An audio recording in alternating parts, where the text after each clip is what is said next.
Alors aujourd'hui, on se retrouve pour une vidéo un petit peu spéciale, puisqu'on va parler de Harry Potter. Je pense que tout le monde connaît à peu près Harry Potter, mais on va parler des 4 maisons aujourd'hui. Je vais également tricoter et faire les 4 écharpes des 4 maisons de Harry Potter. Bon déjà, commençons par le commencement. C'est qui Harry Potter?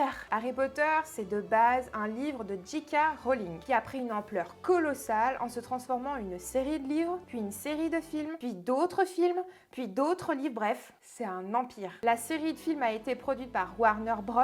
Et de nos jours, franchement, aucune personne n'a pas vu au moins un Harry Potter. Ou au moins il en a entendu parler, ou alors il habite dans une grotte et en fait, il connaît pas du tout. Bref, petit résumé. On suit donc les aventures de Harry Potter. C'est un jeune orphelin qui est recueilli par son oncle et sa tante, qui sont horribles avec lui. Je te préviens, mon garçon, à la moindre chose bizarre, à la moindre chose, tu seras privé de nourriture pendant 1 semaine. Compris? Il vit sous un escalier, c'est l'esclave de la famille, bref.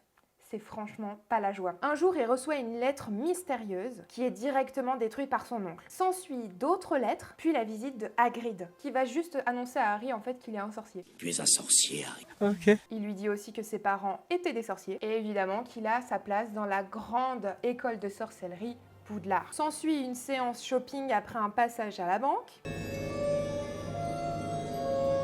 Tu es un sorcier, Harry. Puis il se rend sur la voie 9 3/4, prend le Poudlard Express et rencontre le jeune Ron Weasley et la ravissante Hermione Granger qui deviendront ses meilleurs amis. Le choix du Choixpeau. Dans le premier opus de la saga, Harry Potter à l'école des sorciers, lors d'un grand repas de bienvenue, chaque élève de première année va passer sous le Choixpeau. Le Choixpeau lui dira dans quelle maison il sera le reste de ses études. Gryffondor, Serpentard, Serre d'Aigle et Poufsouffle. Dans cette vidéo, je trouve ça important de vous parler des 4 maisons d'Harry Potter, son histoire, la création, etc. Et puis évidemment, je vais vous montrer comment on fait une écharpe, parce que c'est le but de la vidéo quand même. Bref, en tout cas, j'espère que ce concept vous plaira. N'hésitez pas à me le dire dans les commentaires, et puis c'est parti. Pour commencer, qu'est-ce qu'une maison à Poudlard? C'est comme une équipe.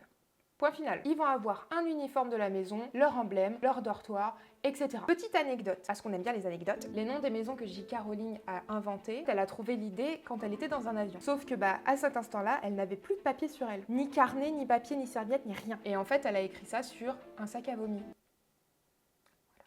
Votre but de l'année, c'est de faire gagner à votre maison la coupe des 4 maisons, qui consiste à gagner des points tout au long de l'année grâce à vos réussites, ou alors de perdre des points en fonction de vos échecs et les infractions au règlement de l'école. Vous aurez aussi peut-être la chance de pouvoir intégrer l'équipe de Quidditch de votre maison. Le Quidditch, qu'est-ce que c'est? C'est un sport qui ressemble vaguement au basket, mais on vole sur des balais, dans le plus grand des calmes. Un max de pouces bleus si vous voulez que je fasse un épisode sur le Quidditch, et puis pourquoi pas faire un Nimbus 2000?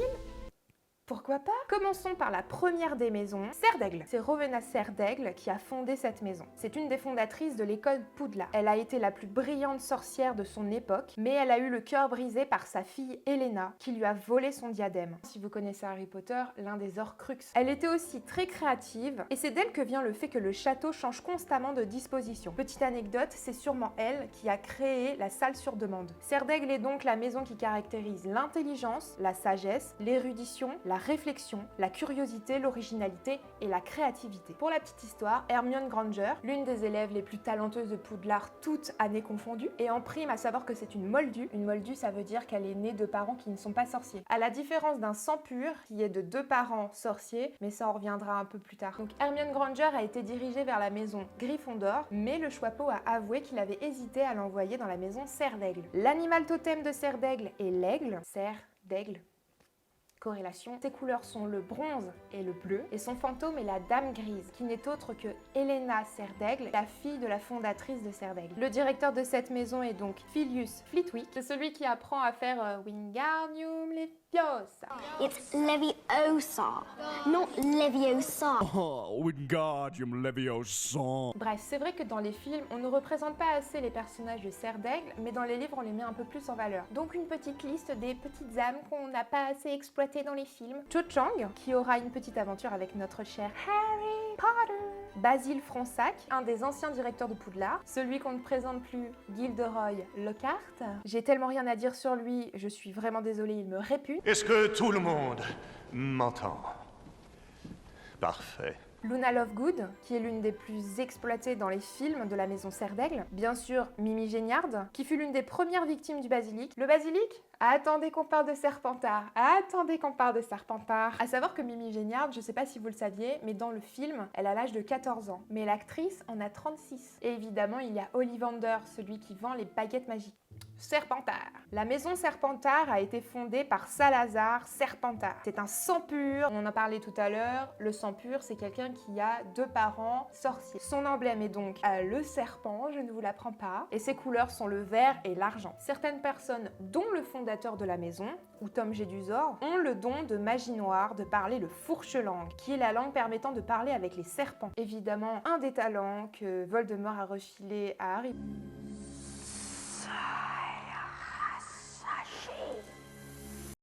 Salazar montre une très forte importance aux élèves dits de sang pur. Il est très rare de voir quelqu'un rentrer à Serpentard et qui est un moldu. La maison valorise la grandeur, la ruse, la fierté et l'ambition. La salle commune, quant à elle, se situe dans les cachots sous le lac de Poudlard. Dans les cachots? Non, comme c'est surprenant! Son fantôme n'est autre que le baron sanglant, le mec qui a tué la dame grise, le fantôme de Serre d'Aigle. Folle ambiance, je peux vous l'assurer. Son directeur le plus récent est donc Severus Rogue, un peu malentreux au début, mais on s'y attache facilement jusqu'à la fin. Salazar, avant de partir de l'école, a construit une salle secrète qui ne pourrait être ouverte que par son digne héritier, libérant ainsi une créature qui accomplirait ses dernières volontés, supprimer tous les enfants, les moldus, de l'école. C'est marrant, ça me fait étrangement penser à quelque chose, mais évidemment je ne sais pas quoi.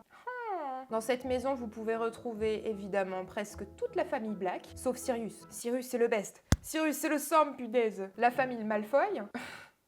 Ça ne me surprend absolument pas. Bellatrix Lestrange, que j'ai envie de m'arracher. Merci Molly de l'avoir buté. Merci. Albus Potter, qui est le fils de Harry Potter. Ah. Et bien sûr, Dolores Sombrage. Elle non plus, je n'ai pas les mots pour la décrire tellement j'ai envie de glisser ma main dans l'écran et...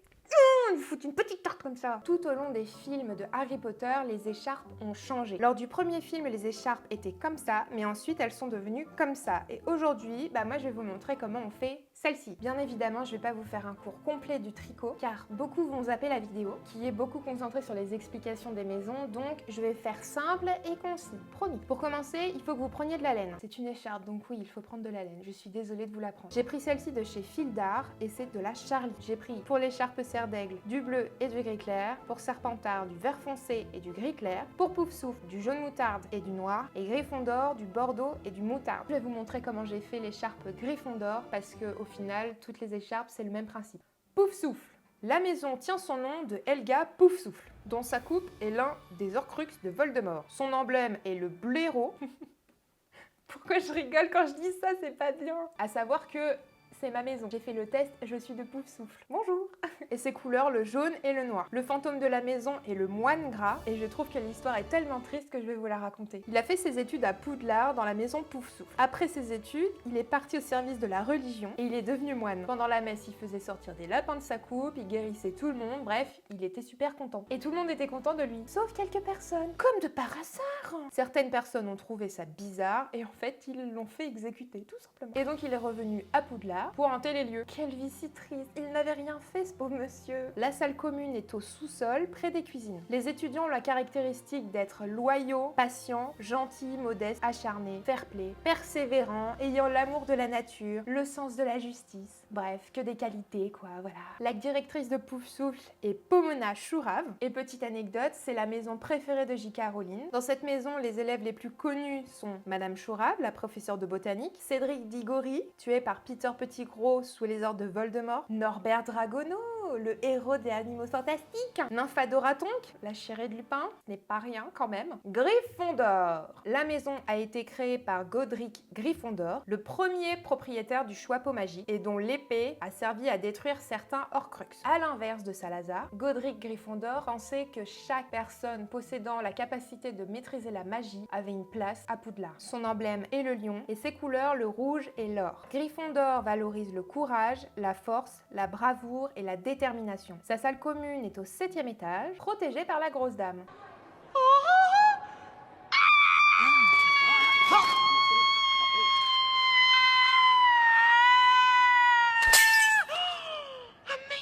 Son fantôme est Nick quasi sans tête, qui s'est fait couper la tête mais pas entièrement. Ce fantôme rêve un jour de pouvoir faire partie du club des chasseurs, mais pas n'importe quel groupe de chasseurs, les chasseurs sans tête. Mais comme la sienne n'est pas totalement coupée, ben c'est loupé. C'est Minerva McGonagall qui est la directrice de Gryffondor quand Harry fait son entrée à Poudlard. Et c'est elle aussi qui lui offre son premier balai.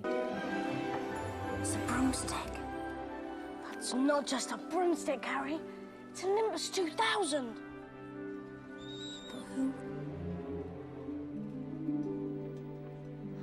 On retrouve dans cette maison Sirius Black, le parrain de Harry, Albus Dumbledore, le directeur de Poudlard, Minerva McGonagall, Hermione Granger, à peu près toute la tribu des Weasley, si ce n'est pas toute la tribu, Rubeus Hagrid. On ne l'explique pas beaucoup dans les films, mais dans les livres, il a été renvoyé injustement. Et dans le premier film, on comprend pas pourquoi il a toujours un petit parapluie comme ça et qu'il tape comme ça sur les pierres et que ça déverrouille l'entrée avec les briques. Et bien dans les livres, on explique en fait que l'essence de sa baguette a été mise dans ce parapluie. Il y a également Neville Londubat, qui au début ressemblait à ça et maintenant ressemble à ça, Rémus Lupin qui de plein jour ressemble à ça et en pleine lune ressemble à ça, et évidemment le merveilleux, l'inébranlable Harry Potter. Je vous laisse donc avec une séquence iPhone de mon tricot incroyable.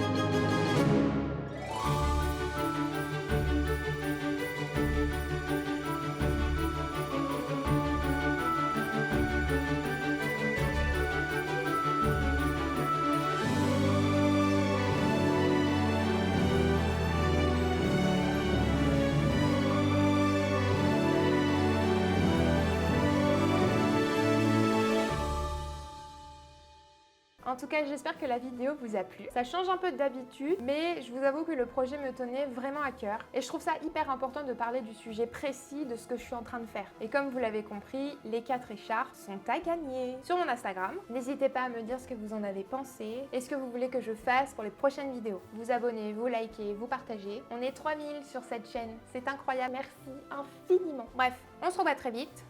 À plus.